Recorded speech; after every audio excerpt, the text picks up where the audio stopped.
আমরা দেখেছি আমাদের দেশে বিদ্যুতের চাহিদা সাধারণত এখন পর্যন্ত 13 থেকে 15,000 মেগাওয়াট ওঠানামা করে।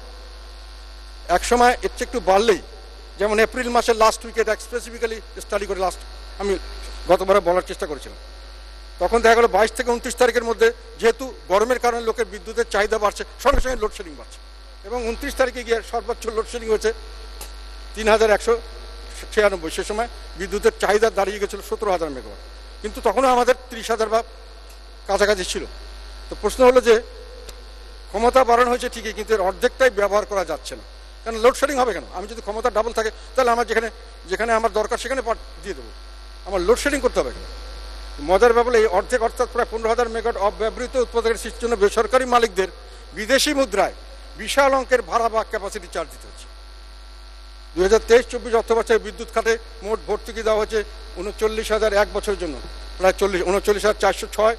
এই সময় ভাড়া বা ক্যাপাসিটি চার্জ বাবদ বেসরকারি মালিকদের দেওয়া হচ্ছে 32,000 কোটি টাকা, যা মোট ভর্তুকির 81%। হিসেবে দেখা যায় 2009 থেকে 2024 সাল পর্যন্ত ক্যাপাসিটি চার্জ শোধ করতে হয়েছে 1,37,000 কোটি টাকা। ভর্তুকি নয়, দাম বাড়িয়ে অর্থ ব্যয় করার পরামর্শ IMF এর তরফ থেকে দেওয়া হয়েছে, সরকার সেটা মেনে দাম বাড়িয়েই চলেছে। 2010 সাল থেকে এখন পর্যন্ত 13 বার দাম বাড়ানো হয়েছে। 3 টাকা 73 পয়সা থেকে প্রতি ইউনিটে গড় এখন 8 টাকা 70 পয়সা হয়েছে। সামনে IMF এর শর্ত মোতাবেক সরকার বছরে 4 বার করে দাম বাড়াবেন শোনা যাচ্ছে। এখানে IMF ব্যাপারে আমি একটা কথা বলতে চাই।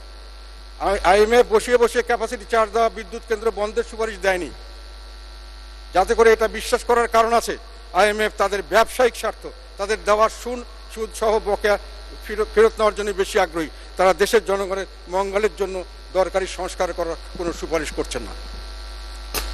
বিদ্যুতের দামের সঙ্গে সকল পণ্য ও সেবার মূল্য বৃদ্ধি স্বাভাবিক, ফলে বিদ্যুৎ খাতের উৎপাদন বৃদ্ধির জন্য নির্মিত অব্যবহারকৃত কেন্দ্রগুলি জনগণের স্বস্তির জন্য নয়, বরং মাথা ব্যথার কারণ হয়ে দাঁড়িয়েছে। এখানে উল্লেখ্য, 2010 সালে বিদ্যুৎ ও জ্বালানি সংকট মোকাবেলার উদ্দেশ্যে 2 বছরের জন্য বিদ্যুৎ ও জ্বালানির দ্রুত সরবরাহ বৃদ্ধি আইন করা হয়। পরবর্তীতে এই আইন 4 দফা বৃদ্ধি করে 2026 পর্যন্ত বলবৎ করা হয়। এই আইন অনুসারে বিদ্যুৎ জ্বালানি সংক্রান্ত কেনাকাটার সঙ্গে যুক্ত সরকারি কর্মকর্তাদের বিচারের আওতায় আনা যাবে না। এইসব বৈশিষ্ট্যের কারণে এই আইনে দায়মুক্তি আইন বলা যায়। কোনো রকম প্রতিযোগিতা আইন পরিবেশে এ সংক্রান্ত নির্মাণ ও কেনাকাটা করা হচ্ছে, এই সকল বিষয়ে বিস্তর দুর্নীতি ও স্বজনপ্রীতির অভিযোগ পাওয়া যায়। এটা হবেই, আপনি টেন্ডার না করে করলে যে কোনো জায়গায় অনিয়ম হবেই। টেন্ডার বাদ দিয়ে আমি ইঞ্জিনিয়ার হিসেবে বলছি, বিশেষজ্ঞ হিসেবে বলছি, আমি অনেক কাজ করছি প্রজেক্টে, অনেক ধরনের প্রজেক্ট করছি। টেন্ডারিং না করে কোনো কাজ আপনি 1-2 বছর ইমার্জেন্সি দিতে পারেন, খরচ হোক, দেশের মানুষ উদ্ধার হোক। 10-15-20 বছর এই দুর্নীতি, বিরাট দুর্নীতি। উপরে আলোচনা থেকে স্পষ্ট, এ ধরনের দায়মুক্তি আইন জনস্বার্থের পক্ষে কোনো ভূমিকা রাখতে সক্ষম হয়নি, বরং দুর্নীতির বিস্তার ঘটিয়ে অর্থনীতিকে বেসামাল করে তোলা হয়েছে।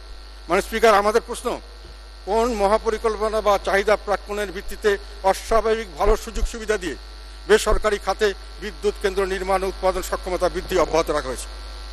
2 নম্বর প্রশ্ন, উৎপাদন ক্ষমতা তৈরি হওয়ার পর প্রয়োজনে কেন এগুলি ব্যবহার করা যাচ্ছে না, যার জন্য লোডশেডিং অব্যাহত চলছে ও চাহিদা বাড়লেই লোডশেডিং বৃদ্ধি পাচ্ছে? নতুন বিদ্যুৎ কেন্দ্র নির্মাণ উৎপাদন ক্ষমতা বৃদ্ধি করে পরে এগুলি ব্যবহার করা যাবে না জানার পরেও কি কারণে ভাড়া বা ক্যাপাসিটি চার্জ দেওয়ার ব্যবস্থা সম্বলিত নতুন চুক্তি করা হচ্ছে?